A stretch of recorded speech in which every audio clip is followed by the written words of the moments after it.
Greetings,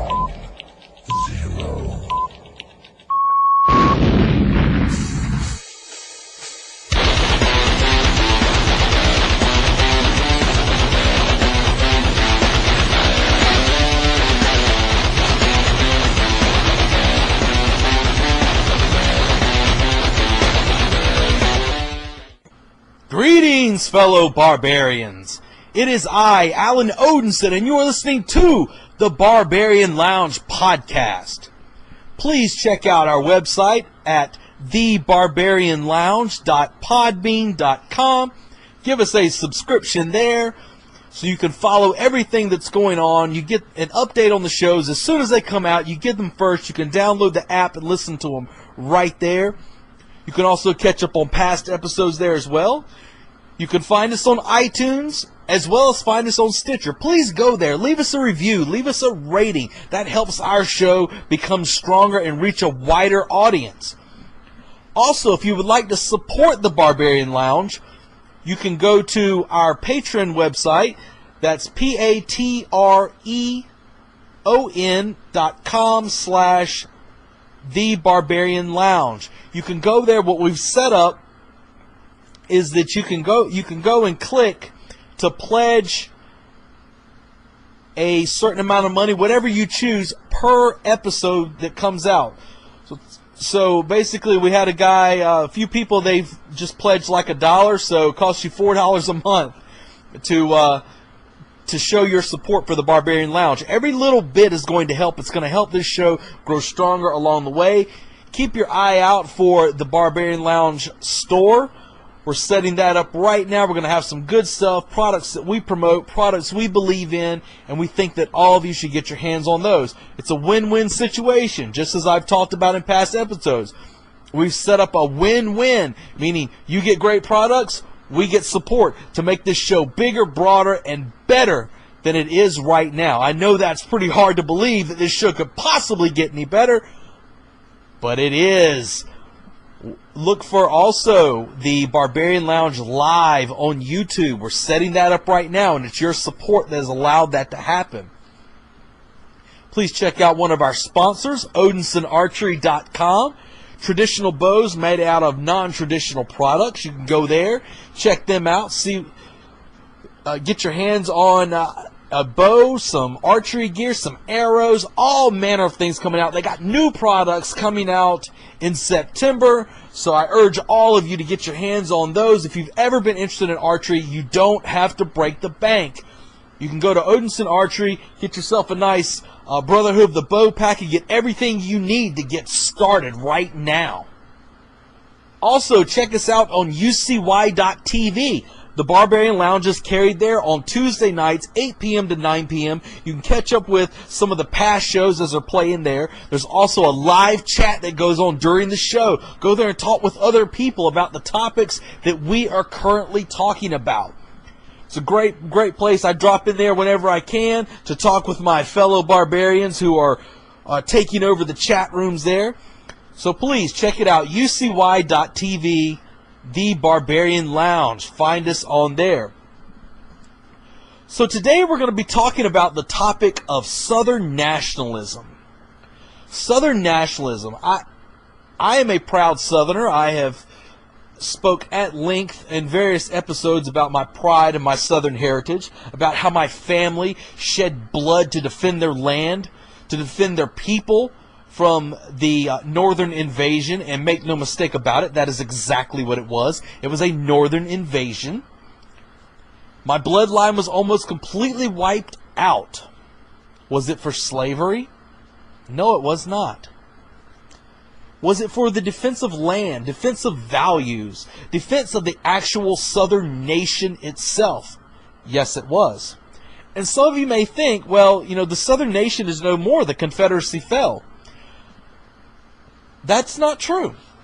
It's not true in the least bit. I know the media, the history books, which were coincidentally written by the victors of that war, they will lead you to believe that the Southern nation has fallen, that the Southern nation is no more. But they are incorrect. The Southern nation was around long before America was even here. Yes, that's right. The Southern nation has been here for a while. But I am not the man to talk about this. I have knowledge of it to an extent, but I thought the best thing for you, the listeners, to really grasp this concept of a Southern nation was to find an expert. So I scoured the interwebs, I looked around, and I checked the bookstores and everywhere I could find none other than a fellow Southerner, a fellow South Carolina boy himself, a gentleman by the name of Michael Cushman. Michael Cushman is the author of a book entitled Our Southern Nation. He is a blogger, runs a website, Southern Future. You can check out his different articles there. He has a lot of really good material on there. But his book is phenomenal, and they're selling quite rapidly right now. So I would urge you to get your hands on one. Michael talks about the idea behind the Southern identity, the Southern nation itself. He talks about how the South has existed long before America did. Exactly what the whole idea behind a plantation society was. Was it a bad thing? Was it horrible? I know you hear the term plantation society and you cringe. You say, oh, that can't be good. Plantations were bad places. Well, I think you've been led astray, my friends. And Michael's the man to talk to about it. So I went out, I tracked him down, and got Michael Cushman on the show. Me and him had a nice discussion, very good talk about the idea of a Southern nation and exactly what Southern nationalism is. I know a lot of you cringe when you hear nationalism and Southern nationalism because you automatically think the concept of racism and all this stuff like that. Once again, you have been led astray. You've been led astray for a reason. You've been led astray by the very powers that wish to keep you down. The concept of a Southern nation, a Southern nationalist movement, it's not a bad thing. It's not a horrible thing. It's not something you should fear, no matter what your ethnicity may be. But enough of me talking. Let's get to our guest. So, this is my guest here, Michael Cushman, author of Our Southern Nation. Check it out. Hey guys, this is Alan Odinson in the Barbarian Lounge. And I've got a special guest on the line with me today. I've got a gentleman by the name of Michael Cushman. He is he's an author, a well-known researcher. And let me let Michael introduce himself. Michael, go ahead. Tell everybody a little bit about yourself and what you're doing. Well, as you said, I'm a writer. My book, Our Southern Nation: Its Origin and Future, was published last November, and I also operate the website Southern Future, and I've been blogging and writing and doing podcasts and stuff relate activism as well. Organized a lot of demonstrations throughout the South back a few years ago, but everything I've done has been related to Southern nationalism, to secession, to Southern identity, to pro-white politics, that kind of thing. Just right-wing politics in general, I guess you could say. So that's what I've been doing really for a very long time. I got away from it for a little while, traveled around Europe and came back home and really got involved in things. And now I mostly blog and write, and that's mostly what I'm interested in doing right now. Nice, that's great. Yeah, I was recently checking out a lot of your work, and really fascinating subject as it relates to Southern nationalism. Why don't you explain to everybody exactly what Southern nationalism is? That may be kind of a new term to a lot of people. Explain to them exactly what Southern nationalism is. Yeah, well, in its essence, Southern nationalism is just the idea that the Southern people are a distinct ethno-national group. And so that really is as far as it has to go. But then if you look at the implications of that, most Southern nationalists that I know desire for us to be a free and independent people, like we were numerous times in our history. You know, we had the West Florida Republic. It was very short-lived, but it was a Southern nationalist republic. We had the Texas Republic, and that was founded by Southerners and operated according to our values. And then we had the seceded Southern states in 1860 and 61 that formed the Confederate States, and of course they were invaded and occupied by the U.S. in 1861 through 65. But you know, just because you're not independent doesn't mean that you're not a nation of people. You know, there's a lot. The Irish were not independent for a very long time, but it's pretty clear that they're a nation. And the Greeks were ruled by the Turks for a very long time, but they're a nation, an ethno-national group. And so we're just defining nation the way it always traditionally was defined. You know, not as a state, but as an ethno-cultural body. And that's undoubtedly what Southerners are. And so I just advocate for our people, just like other groups. You know, Japanese nationalists would advocate for the Japanese people, or Greek nationalists would advocate for the Greek people, and I just advocate for the the well-being, the survival, well-being, and independence of our people. So that's what I do. The idea of a Southern nation, that's something that for a lot of people, I'm born and raised in the South. My family has deep roots here. Nearly the War of Northern Aggression nearly wiped out my bloodline. But, throughout that whole thing, people don't really grasp the whole concept behind the Southern nation. They look at I guess it's defined by the term of nation. But a lot of people, when they see the South, it's just, it's just the South. It's not really a nation. But as I've heard you say numerous times in some of your other work, some of the YouTube stuff, and even some of your excerpts on your blog, the very definition of nation defines the Southern people and the Southern culture in general. Yeah, and other groups, our enemies recognize this. And if you read left-wing bloggers, oftentimes, and I've pointed this out, and whenever I see it, I point it out online, but oftentimes bloggers and leftist writers and mainstream publications that are hostile to the South, they brag that we're being demographically replaced in the South by third world people and by northern transplants and so forth. But they brag about that, and they openly say that we're a distinct, ethno-cultural group. Of course, they're hostile to us. They don't like our values and our way of life, and they rejoice in the fact that we're being replaced, and they do that openly. Now, if we were a non-white group, then that would be called racist, or that would be called, all these other negative terms that they like to throw around and use for us. But when they do that to us, that's just called being progressive. And so, yeah, our enemies definitely recognize it, and we should too. We definitely should.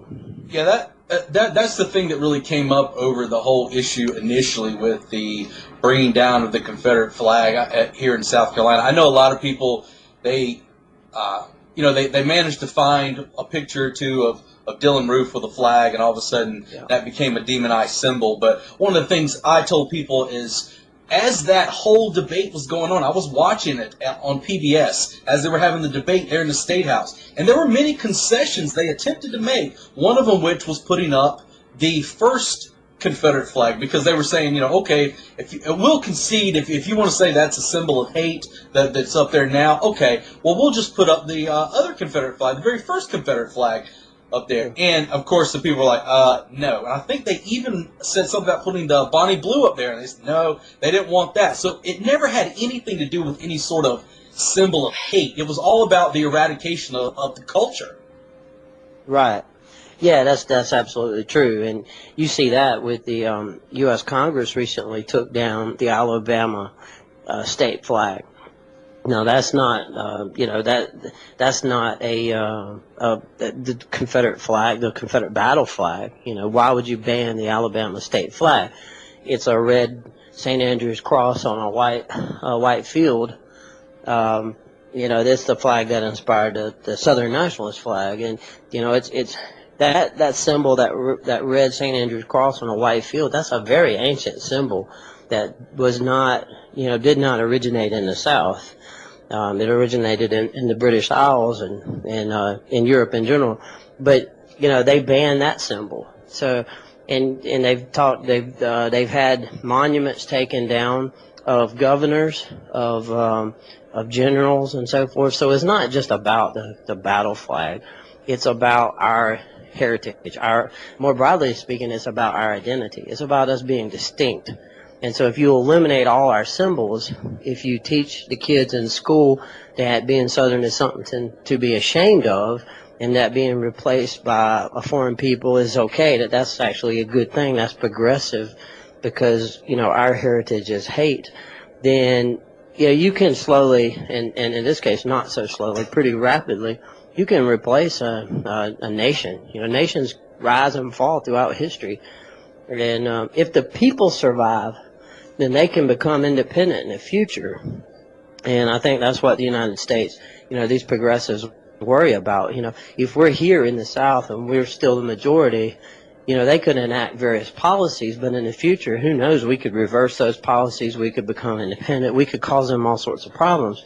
But if you replace the people, then, there's no coming back from that. You're just lost to history. That's exactly it. And you think about it, initially when all this stuff was going on and you saw the destruction of the monuments and digging up of graves, and I saw where someone had took a shovel to, I think it was Nathan Bedford Forrest, they took a shovel to his grave. Just ridiculous things. And I told everybody as that was going on, I said, that is exactly the same thing you see overseas that groups like ISIS are doing. And what are they doing? They're trying to eradicate that culture, to take it over. And in our case, it's not guys in turbans. It's guys wearing skinny jeans and you have hipster beards. Yeah, exactly. Yeah. That's a good one. That's exactly right. Yeah. I saw some graffiti on a Confederate monument. I think it was in Florida. And the graffiti said, Confederate lives don't matter, because of this Black Lives Matter movement. And, Confederate lives don't matter, they said. Well, that was pretty much the entire white South. I mean, there were some whites who didn't actively support the Confederacy, especially in some regions of Appalachia. But it was definitely the white majority of the South. And then after the war, losing a war and being occupied by a hostile country, that galvanized the South even more than the war effort itself. And so, saying Confederate lives don't matter, that is the same as saying that Southern lives don't matter, essentially.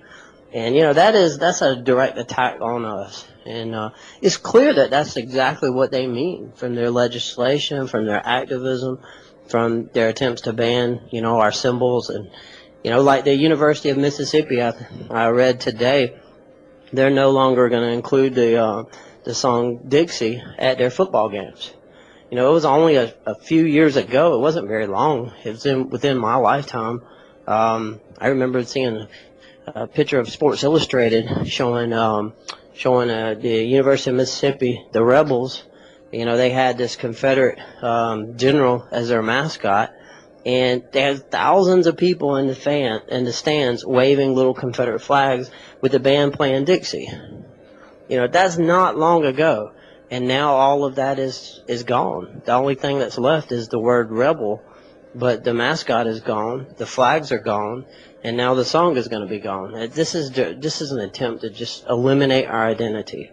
And that's exactly it. I mean, you hit the nail right on the head. Destroying an identity. If people don't have an identity, I spoke not too long ago about this whole concept of this whole "we are one" thing that everybody says. And I know in theory what they're trying to say, but no, we're not all one. Everybody's different. That's the spice of life. That's one of the things You can't enjoy. Everyone should enjoy their differences. Another thing I told people, I said, just because I like me does not mean, or I like my people doesn't mean that I hate your people by default. That's not the way the game is played. But this is just games that are pushed out by, I heard you use the term in one of your lectures, the U.S. left. And that's a term that is definitely something pushed by them, because it seems like the only real argument that they have to throw anymore, that they're not there in the logic game. They're not there to take place in the actual logical debate of things. The only thing they've got to throw at you is you are a racist. Yeah, and that's worse than any other sin. It seems, they have equated that with a biblical sin, and they use it in that sense. Of course, they're mostly secularist, but they seem to mean that that's the worst possible thing that you could be, and they apply that to entire ethnic groups. They applied it to all Germans after the war. They applied it to all Afrikaners, and they've applied it to all Southerners. And then they say, well, these groups have to be destroyed, essentially, is what they argue. They don't come out and actually say, hey, we're going to just, shoot every one of you. But they say, well, we're going to replace you. We're going to take away your political power, like they did in the case of the Afrikaners.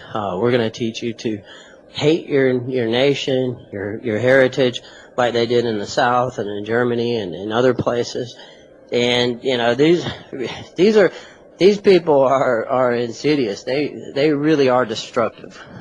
Yeah, and with the idea of the Southern nationalists in general, for the Southern nationalists, as soon as people hear you use the term Southern nationalist, automatically that buzzword they've been trained to say, racist, pops in their head. But for some reason, they're under the idea that with the secession of the South, that automatically everything goes back to the 1860s again, and we're gonna take all the black people and throw them in the fields and all these things like that. When in reality, culturally, we all know that's not going to happen. That's not the play. The idea behind the Southern the Southern nationalists, it's not to reverse things back to 1860. It's to actually move things more positive and establish that nation in general. But for those people who would say, the Southern nationalists, that sounds like a racist thing. They just want to put black people back in the field. What would you say to those people? What would the black community have to gain from Southern secession?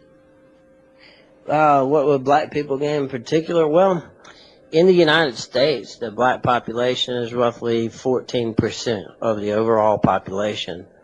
And they are, in the long term, they're going to lose political power even within the Democratic Party. Because even block voting as they do, they're going to become a smaller part of the population, and they're not going to be the controlling influence of even the Democratic Party.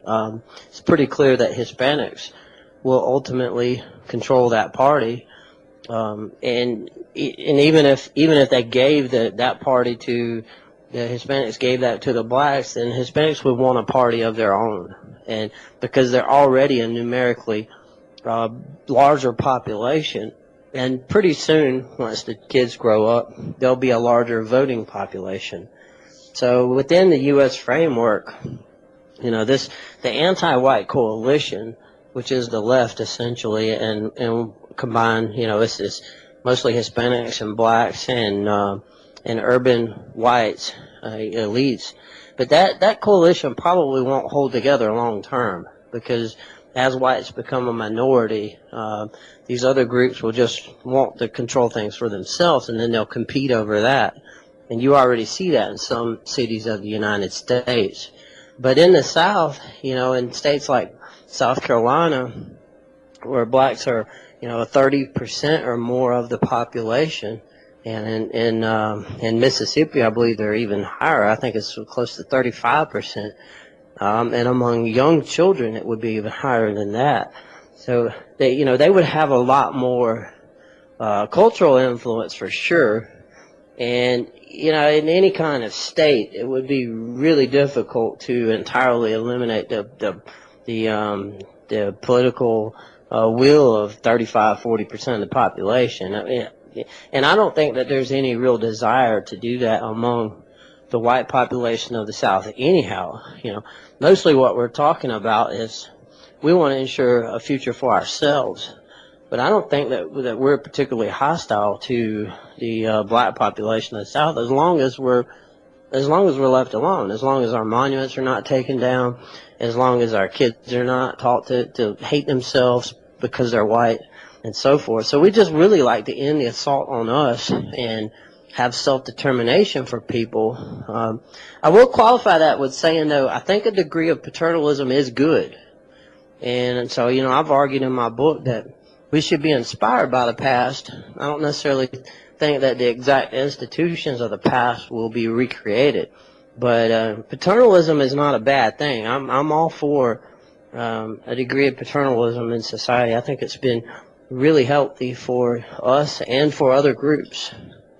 And when you use the term, for those that may not be familiar, when you talk about the paternalism, what exactly in reference are you talking about there with a paternalist type of society? Well, it's a society that's not egalitarian, for one thing.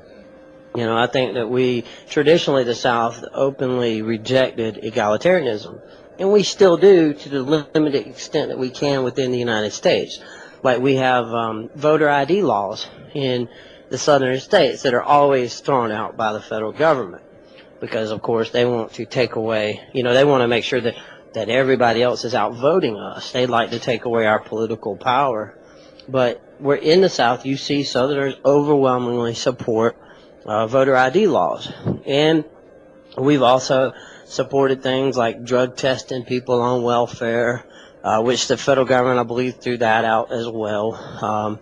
If you got down to it, I bet that most Southerners, or at least a large portion of them, would probably approve more restrictive measures, like, hey, if you're on the dole, why should you be voting?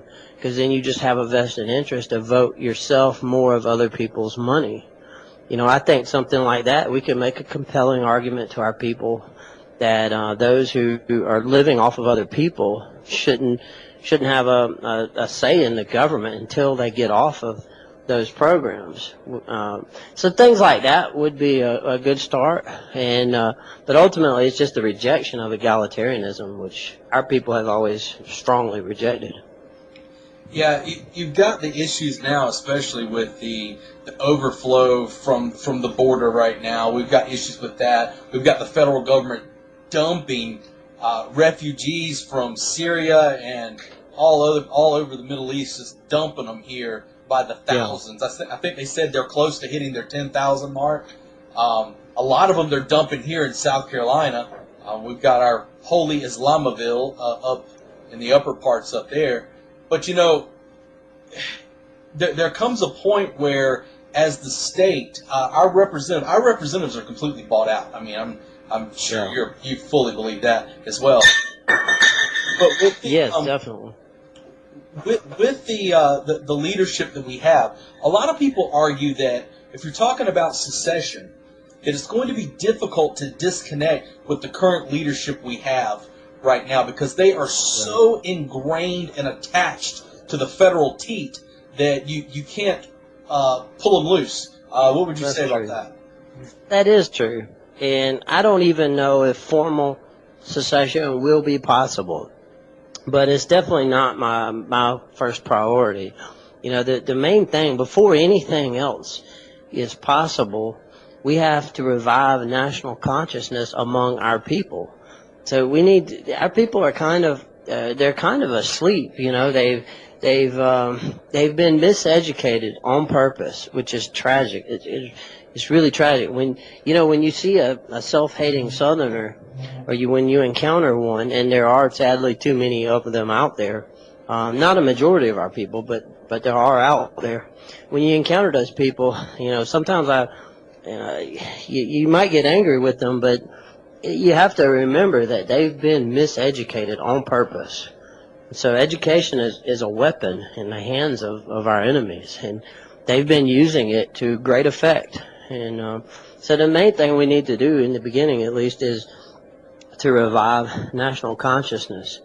And you know, a population that is self-aware, that realizes it is a nation, like, for example, the Abkhazians. They're these people who live in the Caucasus Mountains. They're a very ancient national group over there that they were the minority in a lot of different regimes, and they were down to, I think, about 15-20% of the population in their own little area, Abkhazia. Well, they fought back, and not too long ago they took control of the area, and they encouraged the people who had been occupying to leave, and so now they again control their affairs. But they only did that. They were only able to do that because they remembered who they were, and so their identity was not destroyed. And so the main thing we need to focus on, I believe, is promoting our identity, and I think everything else after that will follow. But nothing is possible until we do that.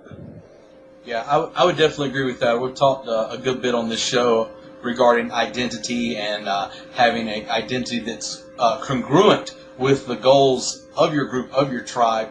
And one of the things we've talked about is, as it stands right now, the system as it is, the American empire, if you will, they're on a steady downslope to falling.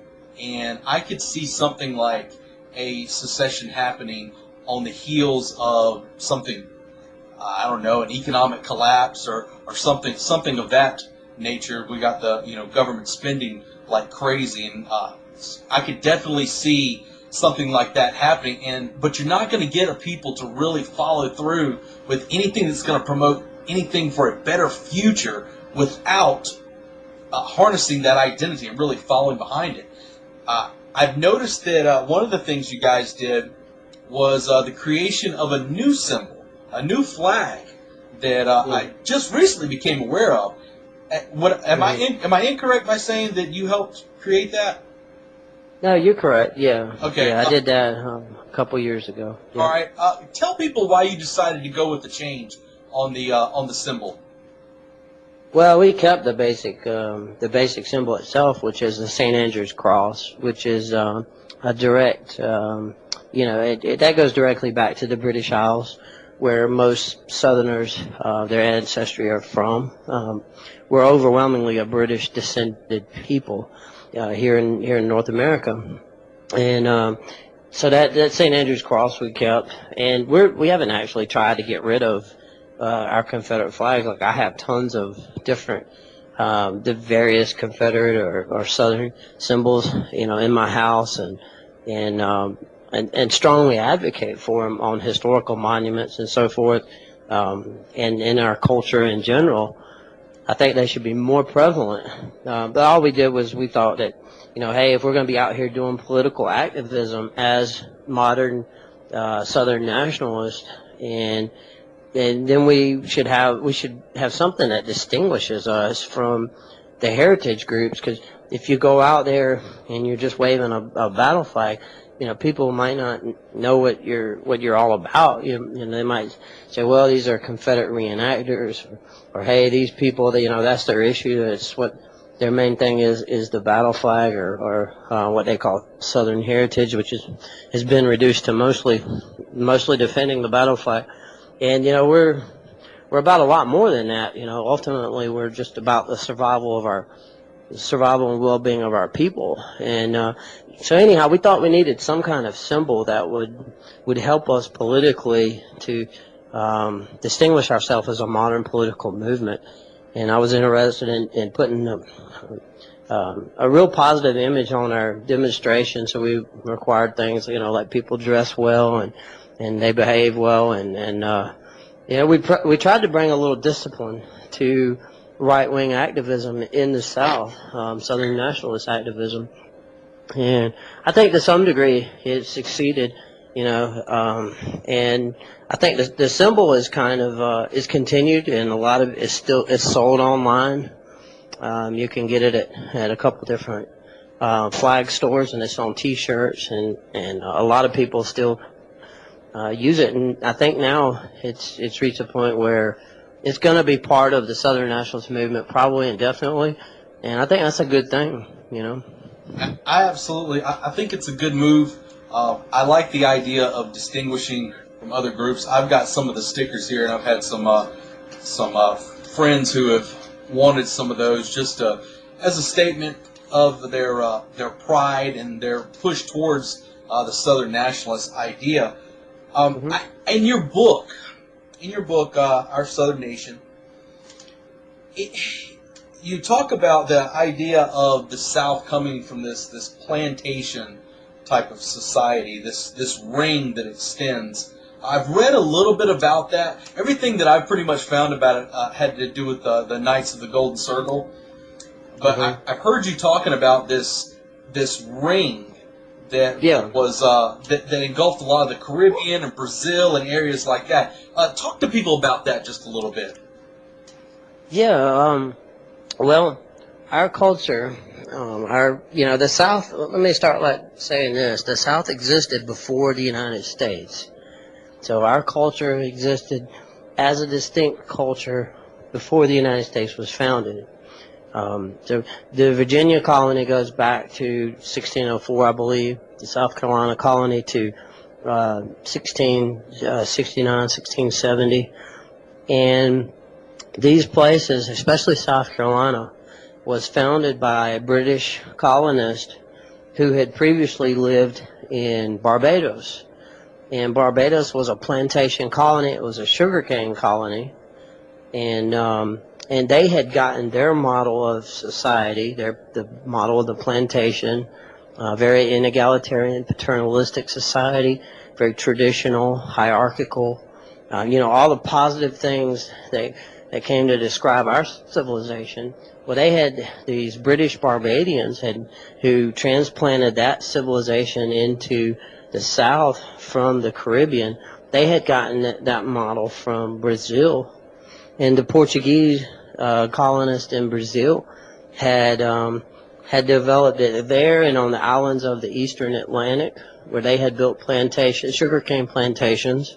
And whether you have rice or you're growing rice or sugar or sugarcane or cotton, the plantation model is still basically the same. There's some differences, of course, but it's more or less the same. And so we inherited a model of colonization that was very old. You can trace it back all the way to the Crusader states in the Levant and the Holy Lands, and so this is now that's going way back, but you can see the roots of it there, and I do trace it back in my book. And this is something that historians agree on. It's not super controversial among mainstream historians. It's just not really taught to our people. We're taught that kind of the South is kind of uniquely evil and that we're part of this overall American culture, but we're somehow different because we're racist and we had slaves, but they don't really tell us, where this comes from and why we're different, and they don't tell us, how we're connected to these other cultures that were once part of this civilization, this plantation civilization in the New World that was extremely wealthy, far more wealthy than what is now the northeast of the United States. We had a lot more influence with the mother country, in our case, Britain. But and the Spanish had plantation colonies, the Portuguese, the Dutch, and these were very wealthy places, and they were purposely destroyed by egalitarians, by radical revolutionaries, by radical Republicans with a little R, sadly. And I get all into that in my book. But basically, we're the remainder. We're leftovers, kind of. We're the remnant of what was once a great civilization in the New World. And so that's kind of, I call that civilization the Golden Circle. And that term was used a lot in the 1800s. And there was a paramilitary group called the Knights of the Golden Circle that were very influential in the late 1850s, and it's called the Knights of the Golden Circle because if you look on a map at the Caribbean basin, it more or less makes a circle, and if you go outward from that, then you reach the plantation cultures. So. Yeah, I've read a little bit about the Knights of the Golden Circle. It's pretty interesting. Most people, when they look for information on them, all they find is about this Confederate gold and stuff like that. Everybody's trying to find that if it exists. There's also rumors of Jesse James being a member of the Knights of the Golden Circle. I don't know if that is confirmed or not, or if it's just kind of hearsay. Yeah, I don't know. I really didn't get into studying the lore of the Knights of the Golden Circle very much.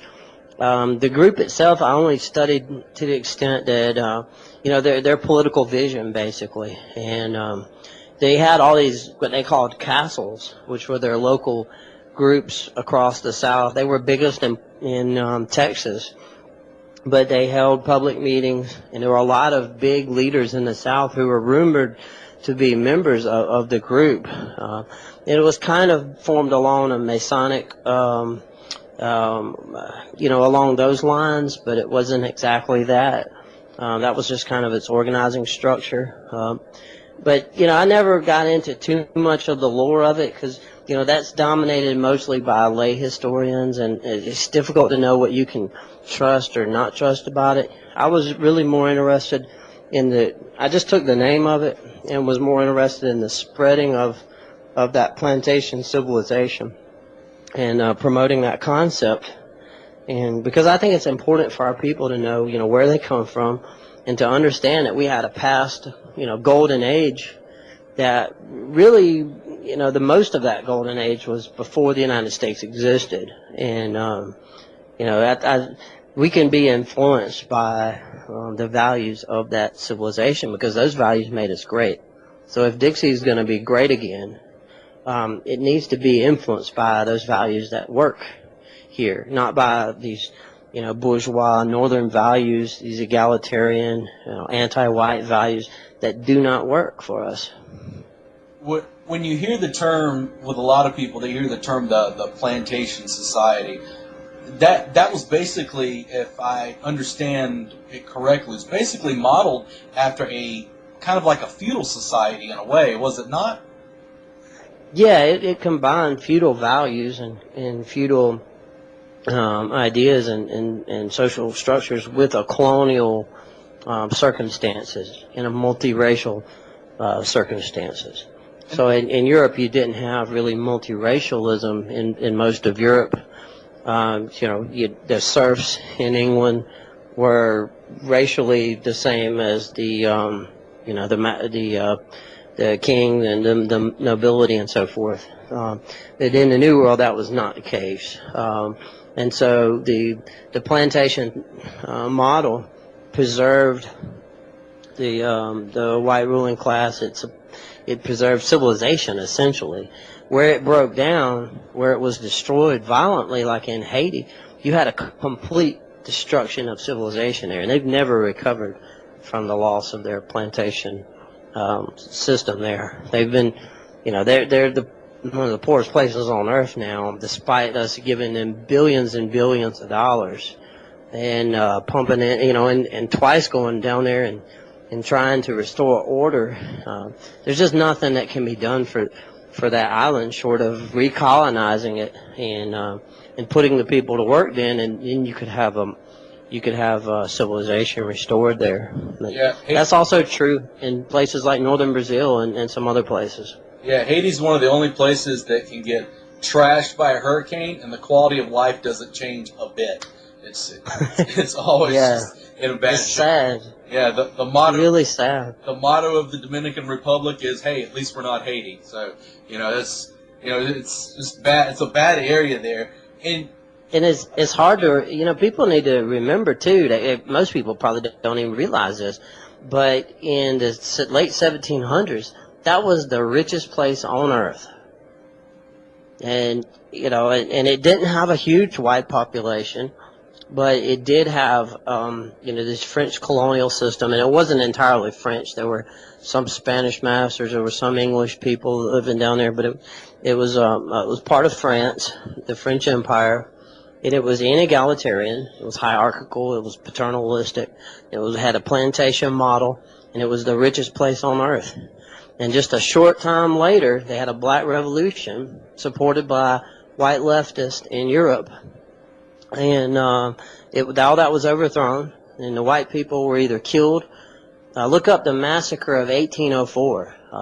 If people, or 1704 rather, 1804. I'm sorry, 1804. Check that out. And that was when 5,000 or so of the last remaining whites in Haiti were all massacred by black leftists. Well, we see a lot of you see a lot of the similar things happening in after the end of apartheid in South Africa. The same things there were happening. A lot of people didn't want to look at that, and they were just like, oh, it's such a horrible thing going on. But as soon as they got rid of apartheid, you started seeing the massacre of the white Afrikaners there.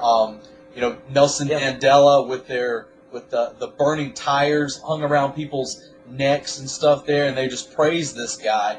But it was a genocide that was cheered. It's absolutely unbelievable. But I think that when people think of the whole idea of a plantation society, they automatically think of, I think the average person, they picture plantation, they picture white guys riding around on horses through the crops and whipping the slaves. But I think when you actually look at things, it was, and I could be incorrect in this, so please correct me if I'm wrong, the abuse of the plantation slave was it was not as common as it was made out to be, correct? Well, right, and if you think about it, in a lot of places, at least in the lower South, whites were a small minority. And so if you look at places like the low country of South Carolina, down around Beaufort and Bluffton and that area, and Charleston and all, whites were a very small minority. Sometimes as much as 1/10 of the population, or even in some of those rice-growing areas, maybe even 1/20th of the population. So if they were abusing these people terribly, then they would have been massacred. They would have been destroyed. The South had very, very few slave uprisings, because in general, the black population of the South, which grew tremendously here, this was not sometimes you hear rhetoric from leftists saying that slavery was genocide or something, and that's not the case at all. The black population in the South, the African population, grew at a very rapid rate, and they benefited tremendously from slavery, from being ruled over by white Western European Christians, who engaged in a paternalistic system. They benefited enormously from that, and I talk about that in my book. And they lived. The black workers in the South had a better diet on average than northern white industrial workers at that time.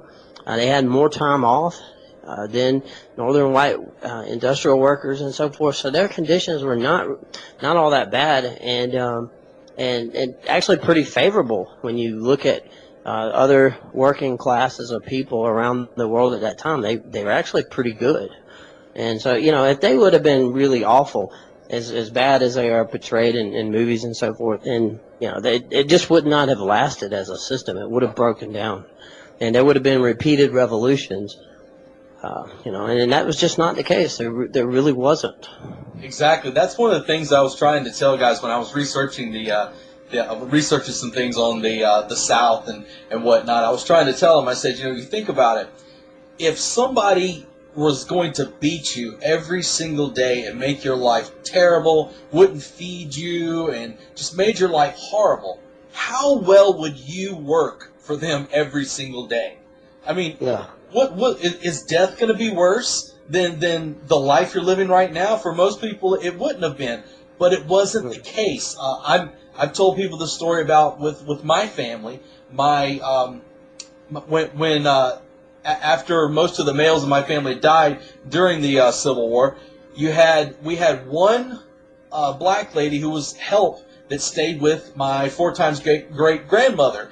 After the war was over with, guess what? She was still there, and she stayed there the entire time until my grandmother died.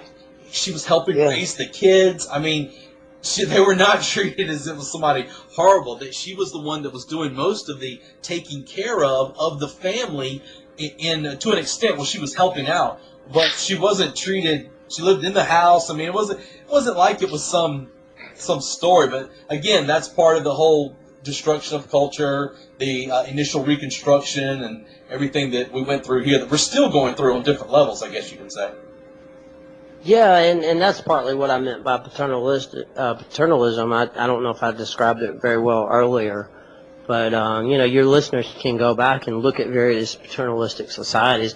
Pretty much all pre-modern societies were, in the Western world were paternalistic, and all of those societies in the West that still remain, more healthy than the United States, they have retained a degree of paternalism. And what I meant is really that society is looked at as a family, and those plantations, that was the center of civilization in our world. It was not in our culture, rather. It was not urban conglomerations of people of lots of different ethnic backgrounds where basically you break down all family structures, and you just have rampant individualism and hedonism, which is pretty much what the United States, that kind of describes U.S. culture today.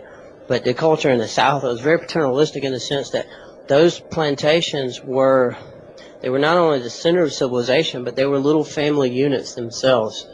And they had to function, they had to work together.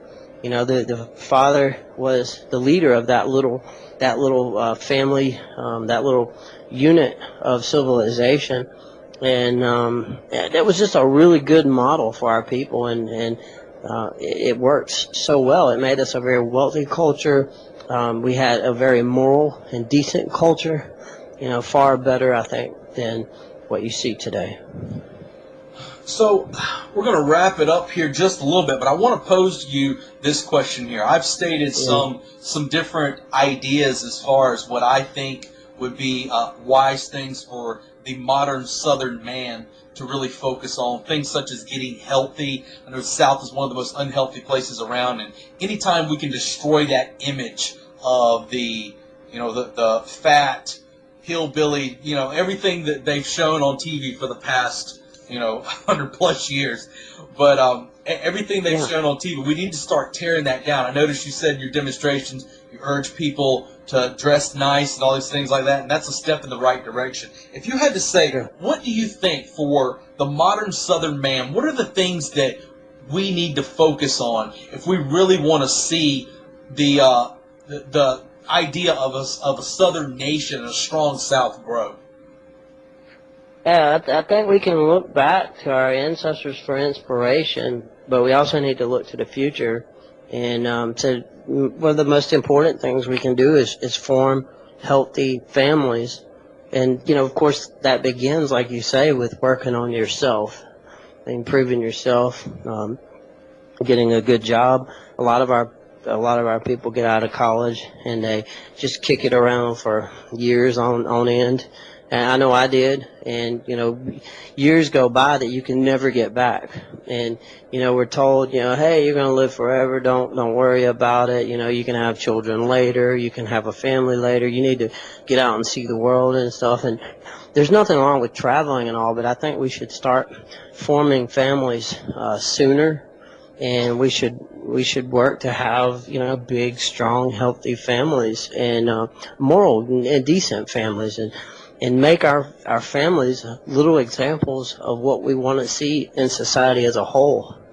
And, you promote a very good message of self-improvement. And I think it starts there, and then I think we should focus on building strong, big, healthy families. I absolutely agree that the family structure is something that is absolutely under attack. It's been under attack forever, and I think a lot of that is pushed too for a sense of dependency, because if you don't have, they basically want to replace the father with the government now. The government becomes the new daddy. He brings home the money. You can just swipe your card and there's your money from daddy. And we definitely need to get away from that. That was one of the things, especially the research I've done regarding the South. That's one thing I try and tell people in regards to the strength of the Southern nation. What we were founded on was a sense of self-sufficiency, this ability to handle things ourselves. Yeah, we weren't going through Ivy League colleges, but we were some of the richest, hardest working, and in level of smarts as far as getting things done. That's one of the things the Southern culture was always known for, and we need to re-embrace that. We need to stop buying the lie that's been told to us that we're a worthless people, a lazy people, a fat people. I can't stand to hear that. So when you see these people telling you that Confederate lives don't matter, well, guess what? We set the example and show them that they absolutely matter, and we embody that same spirit these days. Yeah, definitely. That's a really good message we need to get out. And, our genes are fantastic. Our ancestry is just really couldn't be any better. We're descended from Northwestern Europeans for the most part, mostly British, but Northwestern Europeans in general. And these are, some of the smartest, hardworking, just best people on earth, in my opinion. Of course, every group probably should, if they have a healthy self-image, should think that. But I think if we look back at history, at the accomplishments of our people, it's incredible. And so we should be inspired by that. And and not, I see too many people just kind of wasting away their lives, young Southern men and women, and that's sad. There's a lot of potential in our blood, and the future could be great. The South can be great again, but it's going to take individuals making the decision to make it great again by improving themselves and building strong families and promoting our identity. Absolutely, 100%. Well, thank you very much, man, for being here on the show. You guys can check him out. I urge you to get your hands on his book, Our Southern Nation. My copy is steadily in the mail on the way out, and they're flying off the shelves fast. There's probably going to be some more coming out pretty soon. So you can check them out. His website, tell them your website again. Southern Future, southernfuture.com. Yeah. Lots of good content on there. Lots of information you can find there, and I'm gonna talk to him on the other side here. But thank you very much for joining me, Michael. I really appreciate it, brother. Well, thank you for the opportunity. Thank you, sir. Okay, we are back. I hope everybody enjoyed that episode. For some people, they probably saw the title and thought right off the bat that it was a controversial subject. But as you see, listening to what Mr. Cushman had talked about in his book, Our Southern Nation, as you can see, there's not anything controversial about it at all. Not in the least bit. All of those things he's talked about, every bit of it, it's not refutable. You can find it in history. All these things can be found. It's not something that he made up. It's not something I made up just to promote an agenda. A lot of these groups out there, well, they'll just promote an agenda by coming up with just random facts or whatever they wish. But that's not what's happening here. This whole idea that's being pushed on people, this idea of the racist Southerner, the idea that the symbols of our past, of the Southern nation itself, that these symbols are somehow inherently bad. They've created this self-hating society here that is in turn created a Southerner that is fat, lazy, doesn't want to learn anything, sits around drinking beer, hanging out at the lake all day long, not doing anything to improve themselves and really embrace the hard-working, strong heritage that each of us have. That's the image they want to push on you. That image can only be broken by you. They want to tell you that the war was about slavery. They want to tell you that slaves were abused and all these things. However, when you look at it from a historical standpoint, that argument does not hold up. But you see, they want you to have this gut reaction when you hear the term Southern nationalist. They want you to automatically start thinking about race. But as we've talked about already, this movement is about the betterment of the Southern people and the Southern identity. They're not talking about putting people back in fields. They're not talking about any sort of oppression or anything of that nature. That's not what they're talking about. They're talking about a free, independent Southern nation. A nation that doesn't have to depend on the federal government to take care of it. A nation that doesn't have unconstitutional and unjust laws thrown on it. A nation that can say we do not want 10,000 plus refugees brought in from other lands. We have our own people.